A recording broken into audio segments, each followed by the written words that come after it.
നമസ്കാരം. മലയാള സിനിമയിൽ ഒരു കാലത്ത് അടക്കിവാണ നടനായിരുന്നു ദിലീപ്. നടിയെ ആക്രമിച്ച കേസിൽ ദിലീപ് അറസ്റ്റിലായതോടെ അദ്ദേഹത്തിന്റെ പതനം തുടങ്ങി. സിനിമകളെല്ലാം തുടർച്ചയായി പരാജയപ്പെട്ടു. താരത്തിന്റെ കരിയർ വലിയൊരു പ്രതിസന്ധിയിൽ നിൽക്കുകയാണ്. കേരളക്കര ഒന്നാകെ ഉറ്റുനോക്കുന്ന കേസാണ് കൊച്ചിയിൽ നടി ആക്രമിക്കപ്പെട്ട സംഭവം. വർഷങ്ങളായി നടക്കുന്ന കേസ് ഇപ്പോൾ അന്തിമഘട്ടത്തിലേക്ക് കടക്കുകയാണ്. എന്നാൽ ഇപ്പോഴും മലയാളികളുടെ ജനപ്രിയ നടനാണ് ദിലീപ്. ജനപ്രിയ എന്ന ലേബലിൽ ദിലീപ് അറിയപ്പെടുമ്പോൾ അത് പ്രേക്ഷകരുടെ പിന്തുണയും വളരെ പ്രധാനം തന്നെയാണ്. ഈ വേളയിൽ ദിലീപിന്റെ 150ാമത്തെ ചിത്രമായ മെയ് 9 തിയേറ്ററുകളിലേക്ക് എത്തിയ പ്രിൻസ് ആൻഡ് ഫാമിലി വലിയ വിജയം കൈവരിച്ചു. ഒരു ഫീൽ ഗുഡ് കുടുംബ ചിത്രമായി എത്തിയിരിക്കുന്ന പ്രിൻസ് ആൻഡ് ഫാമിലിയെക്കുറിച്ച് മികച്ച പ്രതികരണങ്ങളാണ് പ്രേക്ഷകരുടെ ഭാഗത്തു നിന്ന് വന്നത്. 2017 അരുൺ ഗോപിയുടെ സംവിധാനത്തിൽ പുറത്തിറങ്ങിയ രാമലീലയ്ക്ക് ശേഷം ദിലീപിന് ഹിറ്റുകളൊന്നും ഉണ്ടായിട്ടില്ല. ഈ വേളയിലാണ് പ്രിൻസ് ആൻഡ് ഫാമിലിയുടെ ഏറ്റവും വലിയ വിജയം സംഭവിക്കുന്നത്. അതേസമയം സിനിമ റിലീസ് ചെയ്ത ഒരാഴ്ച പിന്നിടുമ്പോഴും തിയേറ്ററുകളിൽ ഹൗസ്ഫുൾ ആണെന്നാണ് സിനിമയുടെ അണിയറ പ്രവർത്തകർ അവകാശപ്പെടുന്നത്.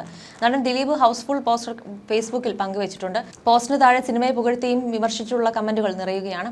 സിനിമ കുടുംബ പ്രേക്ഷകർക്ക് വളരെയധികം ഇഷ്ടപ്പെട്ടുവെന്നാണ് നടനെ അനുകൂലിച്ചുകൊണ്ടുള്ള കുറിപ്പിൽ പലതിൽ നിന്നും വ്യക്തമാകുന്നത്. പണ്ട് കാലത്തെ പോലെ കുട്ടികൾക്കും ഫാമിലിക്കും അവധിക്കാലം അടിച്ചു പൊളിക്കാൻ പറ്റിയ സിനിമ പ്രിൻസ് ആൻഡ് ഫാമിലി എന്നാണ് ഒരാളുടെ കമന്റ്. ഞാൻ കണ്ടു, സത്യം പറയാലോ, 3/4 ഭാഗം ചിരിച്ചു പണിയാവും. പഴയ ദിലീപേട്ടന് കിട്ടിയ ഫീൽ, പിന്നെ ലാസ്റ്റ് ടൈം കരയാനുണ്ട്. സാധാരണ 90s കിഡ്സിന്റെ ദിലീപ് ചിത്രം പോലെ എന്നും മറ്റൊരാൾ പറഞ്ഞു. Good movie. ദിലീപിന്റെ സിനിമകൾക്ക് ഒരു പ്രത്യേക ജനപ്രീതിയുണ്ട്. കുടുംബ പ്രേക്ഷകരെയും സാധാരണക്കാരെയും ആകർഷിക്കുന്ന സിനിമകളാണ് അദ്ദേഹത്തിൻ്റെത്. തന്റെ തനതായ ശൈലിയുടെയും കഥാപാത്രങ്ങളുടെയും ദിലീപ് ഇന്നും പ്രേക്ഷകരുടെ ഇഷ്ടതാരമായി നിലനിൽക്കുന്നു. കാലം മാറിയാലും ദിലീപ് എന്ന ജനപ്രിയ നായകന് മലയാള സിനിമയിൽ ഒരു പ്രത്യേക സ്ഥാനമുണ്ടെന്നും ഒരാൾ കുറിച്ചു. എന്നാൽ ദിലീപിനെ കടുത്ത ഭാഷയിൽ വിമർശിക്കുകയാണ് ചിലർ. ഹൗസ്ഫുൾ ആണെന്നത് വെറും PR വർക്ക് മാത്രമാണെന്നും ഇത്തരം പ്രൊമോഷന് വേണ്ടി ലക്ഷങ്ങൾ നടൻ ചിലവാക്കിയിട്ടുണ്ടാകുമെന്നും ചിലർ കുറ്റപ്പെടുത്തുന്നു. 40 പേരുണ്ടാകും. ഹൗസ്ഫുൾ ആണ്. പരസ്യത്തിന് എത്ര കോടിയാണ് ഇവർ ചിലവാക്കുന്നത്? ഈശ്വരോ രക്ഷതു. ആ 2 നടിമാരുടെ ശാപം, ഒരാൾ കമന്റ് ചെയ്തു. ചില കമന്റുകൾ ഇങ്ങനെ: കയ്യിലിരിപ്പ് കൊണ്ട് ഫിലിം ഇൻഡസ്ട്രിയിലെ സ്ഥാനവും ജനഹൃദയങ്ങളിലെ സ്ഥാനവും നഷ്ടപ്പെട്ട നടൻ. തന്റെ സിനിമാ ജനങ്ങൾ സ്വീകരിക്കാൻ വേണ്ടി ഇപ്പോൾ ഇരക്കേണ്ട അവസ്ഥ വന്ന ആൾ. ദിലീപേട്ടന്റെ പടമായതുകൊണ്ട് മാത്രം കാണാൻ പോയി, പക്ഷേ നിരാശയായിരുന്നു. സ്ക്രിപ്റ്റ് വളരെ മോശം. ആ പഴയ ദിലീപേട്ടനാണ് സൂപ്പർ ഹീറോ. നായിക ദിലീപേട്ടന് ചേരില്ല. നല്ല സ്ക്രിപ്റ്റും നല്ല ആക്ട്രസുമുള്ള പടം മാത്രം സെലക്ട് ചെയ്യണം. All is gold. മകളെ അമ്മയുടെ അടുത്തു നിന്ന് അകറ്റിയ ദുഷ്ടൻ. നിന്റെ പടം ഒരിക്കലും കാണില്ല. 13 വയസ്സുള്ള കുട്ടിക്ക് എത്ര അറിവുണ്ട്? പാവം കുട്ടി. ഏതൊക്കെ തിയേറ്റർ എന്ന് കൂടി പറ. ഞങ്ങളുടെ നാട്ടിലെ തിയേറ്ററിലൊക്കെ ആകെ കൂടെയുള്ളത് ഒരു ഷോ മാത്രമാണ്. ബാക്കിയൊക്കെ തുടരും മൂവി തൂക്കി. ഇയാൾ ഇപ്പോഴും 2000 കാലഘട്ടത്തിലാണോ ഇജാതി വളിച്ച കോമഡി? ഇങ്ങനെ പോകുന്നു കമന്റുകൾ. ഇതാണ് ഞങ്ങൾ കാത്തിരുന്ന ദിലീപ് ചിത്രം. എന്തൊക്കെ പറഞ്ഞാലും പഴയ ഫോമിലേക്ക് ദിലീപേട്ടൻ എത്തിയാൽ കുടുംബ പ്രേക്ഷകർ കൈയും നീട്ടി സ്വീകരിക്കും. തിയേറ്റർ നിറഞ്ഞു കുടുംബം എത്തുന്ന കാഴ്ച. റിവ്യൂ കേട്ട് ഒരിക്കലും ഒരു സിനിമയും കാണാൻ നിൽക്കരുത്. ഒടുക്കം തിയേറ്ററിൽ പോയി കാണാൻ പറ്റിയില്ലല്ലോ എന്നായിരുന്നു ഒരാൾ കുറിച്ചത്. എന്നാൽ ദിലീപിനെ കടുത്ത ഭാഷയിൽ വിമർശിക്കുകയാണ് ചിലർ.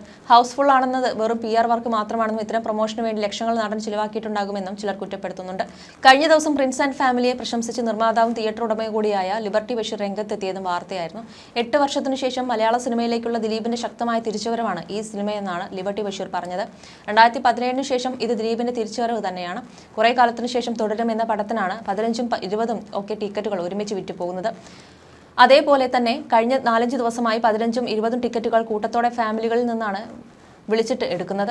അത് നല്ല സിനിമയുടെ ഒരു ലക്ഷണം തന്നെയാണ്. പ്രിൻസ് ആൻഡ് ഫാമിലി നല്ല പടം തന്നെയാണ്. അവസാനത്തെ 20 മിനിറ്റൊക്കെ സൂപ്പർ ആയിട്ടുണ്ടെന്നാണ് പറയുന്നത്. ദിലീപിന്റെ ഈ പടം വന്നതിന് ശേഷം രാത്രി 11 മണിക്കും 12 മണിക്കും ഒക്കെ ശേഷവും തിയേറ്ററുകൾ ഫുൾ ആണെന്നത് പടത്തിന്റെ വിജയത്തിന്റെ ഒന്നാമത്തെ ലക്ഷണമാണ്. രാത്രി 12 മണിക്ക് ശേഷം അഡീഷണൽ ഷോ ഇടേണ്ടി വരുന്നുണ്ട്. അത് തന്നെ തിയേറ്ററിൽ മാത്രമല്ല, ഈ പടം കളിക്കുന്ന കേരളത്തിലെ മിക്ക തിയേറ്ററുകളിലും രാത്രി 12ന് ശേഷം അഡീഷണൽ ഷോ ഇട്ട് ഹൗസ്ഫുൾ ആയി പോകുന്നു എന്ന് പറഞ്ഞാൽ അത് ഏറ്റവും വലിയ വിജയമാണ്. ഈ പടത്തിനും വരാൻ പോകുന്ന എല്ലാ പടങ്ങൾക്കും ദിലീപിനും മാജിക് ഫ്രെയിംസിനെയും ആശംസകൾ അറിയിക്കുന്നുവെന്നുമാണ് അദ്ദേഹം പറഞ്ഞിരുന്നത്. അതേസമയം സിനിമ പ്രേക്ഷകർ കണ്ട് മൗത്ത് പബ്ലിസിറ്റിയിലൂടെയാണ് വിജയിച്ചതെന്നാണ് ദിലീപ് പറഞ്ഞത്. സിനിമ ഇറങ്ങി 5ാം ദിവസമാണ് പ്രൊമോഷൻ തുടങ്ങിയത്. ഒരുപാട് ചിരിക്കാനുണ്ട്, കണ്ണ് നനയിച്ചു തുടങ്ങി കമന്റുകൾ വരുമ്പോൾ ഒരുപാട് സന്തോഷം. എന്താണ് ഞങ്ങൾ ആഗ്രഹിച്ചത് അത് നടന്നുവെന്ന സന്തോഷത്തിലാണെന്നും ദിലീപ് പറഞ്ഞു. ഈ ഡിജിറ്റൽ ലോകത്ത് സ്വകാര്യത ആഗ്രഹിക്കുന്ന ആൾക്കാർ എങ്ങനെ സർവൈവ് ചെയ്യാൻ സാധിക്കുന്നു എന്നതാണ് സിനിമ സംസാരിക്കുന്നത്. അതേസമയം സിനിമ പ്രേക്ഷകർ കണ്ട് മൗത്ത് പബ്ലിസിറ്റിയിലൂടെയാണ് വിജയിച്ചതെന്നാണ് ദിലീപ് പറഞ്ഞത്. സിനിമ ഇറങ്ങി 5ാം ദിവസമാണ് പ്രൊമോഷൻ തുടങ്ങിയത്. ഒരുപാട് ചിരിക്കാനുണ്ട്, കണ്ണ് നനയിച്ചു തുടങ്ങി കമന്റുകൾ വരുമ്പോൾ ഒരുപാട് സന്തോഷം. എന്താണ് ഞങ്ങൾ ആഗ്രഹിച്ചത് അത് നടന്നുവെന്ന സന്തോഷത്തിലാണെന്നും ദിലീപ് പറഞ്ഞിരുന്നു. ഈ ഡിജിറ്റൽ ലോകത്ത് സ്വകാര്യത ആഗ്രഹിക്കുന്ന ആൾക്കാർ എങ്ങനെ സർവൈവ് ചെയ്യാൻ സാധിക്കും എന്നതാണ് സിനിമ സംസാരിക്കുന്നത്. സിനിമയെക്കുറിച്ച് നെഗറ്റീവ് പറയുന്ന യൂട്യൂബേഴ്സിനെ ആളുകൾ ഓടിച്ചിട്ട് വഴക്ക് പറയുകയാണ്. അപൂർവമാണ് ഇത് സംഭവിക്കുന്നത്. നമ്മളെ അത്ഭുതപ്പെടുത്തിയ കാര്യമാണിത്. സിനിമയ്ക്ക് അത്രയും പിന്തുണ നൽകിയതിൽ ഒരുപാട് നന്ദി. സിനിമയുടെ വിജയ ഫോർമുല സത്യത്തിൽ ഞങ്ങൾക്ക് അറിയില്ല. പ്രൊമോഷനിൽ സന്തോഷത്തോടെ പ്രതികരിക്കുന്നത് പ്രേക്ഷകർ സിനിമ ഏറ്റെടുത്തത് കൊണ്ടാണെന്നും ദിലീപ് പറയുന്നു. ഈ സിനിമയുടെ അഭിപ്രായം ഞാൻ പറഞ്ഞത് ഞങ്ങൾ ചെയ്ത പരസ്യങ്ങളിലൂടെയല്ല. വളരെ കുറച്ച് മാത്രം പരസ്യങ്ങളെ ഈ സിനിമയ്ക്കുണ്ടായിരുന്നുള്ളൂ. അടുത്ത കാലത്ത് ഇറങ്ങിയതിൽ ഏറ്റവും പരസ്യക്കുറവ് ചെയ്ത സിനിമകളിലൊന്നാകും. അവിടെ ഇവിടെയായി കുറച്ച് ഫ്ലെക്സുകൾ വെച്ചിരുന്നുവെന്ന് മാത്രം. പിന്നെ മെയ് 9 റിലീസ് ഉണ്ടാകുമെന്ന് പറഞ്ഞു. അതല്ലാതെ വേറൊന്നും ഈ സിനിമയെക്കുറിച്ച് പറഞ്ഞിരുന്നില്ല. സിനിമ കണ്ട ശേഷം ആരെങ്കിലും ഈ സിനിമയെക്കുറിച്ച് മോശമായി സംസാരിച്ചാൽ അവരെ ഓടിച്ചിട്ട് അടിക്കുക എന്ന നിലയിൽ പ്രവർത്തിച്ചത് പ്രിയപ്പെട്ട പ്രേക്ഷകരാണ്. സോഷ്യൽ മീഡിയയും വളരെ പ്രധാനപ്പെട്ടതാണ്. ആരെങ്കിലും നെഗറ്റീവ് പറഞ്ഞാൽ അവരെ ശക്തമായി വിമർശിക്കുന്നത് യൂട്യൂബേഴ്സ് ആണെന്നാണ് ദിലീപ് പറയുന്നത്. മൗത്ത് പബ്ലിസിറ്റി കിട്ടിയ സിനിമയാണ്. നിങ്ങൾ സിനിമ കണ്ട ശേഷമാണ് ഞങ്ങൾ സംസാരിച്ച് തുടങ്ങുന്നത് പോലും. 4-5 ദിവസത്തിനിടയിലാണ് ഞങ്ങൾ സംസാരിച്ച് തുടങ്ങുന്നതെന്നും താരം പറയുന്നു. ആദ്യ ദിവസങ്ങളിൽ തിയേറ്ററുകൾ നിറച്ചത് പ്രേക്ഷകർ തന്നെയാണ്. മൗത്ത് പബ്ലിസിറ്റിയുടെ ഭയങ്കര വൈബുണ്ടായി. പ്രേക്ഷകരാണ് ഈ സിനിമയെ സഹായിച്ചതെന്നും ദിലീപ് പറയുന്നുണ്ട്. അതേസമയം കരിയറിലും ജീവിതത്തിലും പരാജയങ്ങൾ നേരിടേണ്ടത് എങ്ങനെയാണെന്നും ദിലീപ് ചൂണ്ടിക്കാണിക്കുന്നുണ്ട്. പരാജയങ്ങളിൽ വീണു പോകരുതെന്ന് പറഞ്ഞ ദിലീപ് തന്റെ കരിയറിലെ പ്രതിസന്ധി ഘട്ടത്തെ തരണം ചെയ്തതിനെക്കുറിച്ചും സംസാരിക്കുന്നുണ്ട്. പരാജയങ്ങളിൽ വീണു പോകരുത്. പരാജയങ്ങൾ വിജയത്തിലേക്കുള്ള ചവിട്ടുപടിയാണ്. ജീവിതത്തിൽ പല പരാജയങ്ങളും നേരിട്ടു. ഇനിയില്ല എന്ന് കരുതിയിടത്തു നിന്നും ദൈവം കൈപിടിച്ചുയർത്തിയ മുഹൂർത്തങ്ങൾ നമ്മുടെ എല്ലാം ജീവിതത്തിൽ ഒരുപാടുണ്ടായിട്ടുണ്ട്. അതിലൊരാളാണ് ഞാനെന്ന് എനിക്ക് പറയാൻ സാധിക്കും. ഓരോ ആവൽഘട്ടത്തിലും ദൈവം വന്ന് കൈ തന്നിട്ടുണ്ട്. ദൈവം വന്ന് കൈ തരുന്നത് എനിക്ക് കണക്റ്റ് ആവുന്നത് പ്രേക്ഷകരിലൂടെയാണ്. ആ രൂപത്തിലാണ് വരുന്നത്. എൻ്റെ കുടുംബം, അവരുടെ ഭാവി എൻ്റെ കയ്യിലാണെന്നുള്ളത് കൊണ്ടാണ് ഞാൻ ഈ യുദ്ധം ചെയ്യുന്നത്. എൻ്റെ കുടുംബത്തിന് വേണ്ടിയാണിത്. ഈ കാലം കടന്നു പോകും, ഉറപ്പ്. 100% ദൈവവിശ്വാസിയാണ് ഞാൻ. സമയദോഷം എന്ന് വിശ്വസിച്ച് സമാധാനിക്കുന്നു. എനിക്കൊപ്പം ഒരുപാട് പേരുടെ പ്രാർത്ഥനകളുണ്ട്. എനിക്ക് വേണ്ടി വഴിപാട് ചെയ്ത് പ്രാർത്ഥിക്കുന്ന ഞാൻ പോലും അറിയാത്ത എത്രയോ പേരുണ്ടെന്നും ദിലീപ് പറഞ്ഞു. എനിക്ക് ദൈവം തന്ന നിധിയാണ് സിനിമ. അതിനെ പൊന്നുപോലെ നോക്കിക്കൊണ്ടുപോയ ഒരാളുമായിരുന്നു ഞാൻ. പെട്ടെന്നാണ് ഒരു ഇത് കിട്ടുന്നത്. എന്തായാലും അതിൽ നിന്നെല്ലാം മാറി ദൈവം അനുഗ്രഹിച്ച് വീണ്ടും വ്യത്യസ്തമായ വേഷങ്ങളൊക്കെ ലഭിച്ചു തുടങ്ങുന്നു. അതിനുവേണ്ടി ഞാൻ പരിശ്രമിക്കുന്നു. എൻ്റെ ലോകം സിനിമയാണ്. അത്രമേൽ ഞാൻ സിനിമയെ സ്നേഹിക്കുന്നു. എനിക്കെല്ലാം തന്നത് സിനിമയാണെന്നും അദ്ദേഹം കൂട്ടിച്ചേർക്കുന്നു. ഞാൻ ഇവിടെ വേണ്ടെന്ന് തീരുമാനിക്കുന്ന കുറച്ച് ആളുകളുണ്ട്. അതുപോലെ ഞാൻ ഇവിടെ വേണമെന്ന് തീരുമാനിക്കുന്ന ആളുകളുമുണ്ട്. എന്നെ പിന്തുണയ്ക്കുന്ന എൻ്റെ പ്രിയപ്പെട്ട പ്രേക്ഷകരാണ് എന്നെ ഉണ്ടാക്കിക്കൊണ്ടുവന്ന ആൾ. വലിയ കമ്പനികളുടെ സിഇഒമാർ വരെ നമ്മളോട് സംസാരിക്കുമ്പോൾ എന്താണ് ദിലീപ് സിനിമ ചെയ്യാത്തത്? സമ്മർദ്ദ സമയങ്ങളിൽ നിങ്ങളുടെ സിനിമകളാണ് ആശ്വാസമാകുന്നത്. നമ്മൾ നോർമലാകും, നമ്മൾ ചിരിക്കും. നിങ്ങളുടെ ചില സിനിമകളുടെ എവിടം മുതൽ വേണമെങ്കിലും കണ്ട് ആസ്വദിക്കാം എന്ന് പറയും. അത് നമുക്ക് കിട്ടുന്ന വലിയ എനർജിയാണ്. വീണ് കഴിഞ്ഞാൽ വീണ്ടും ചാടി എഴുന്നേൽക്കുന്നത് ആ ഒരു എനർജിയിലാണ്.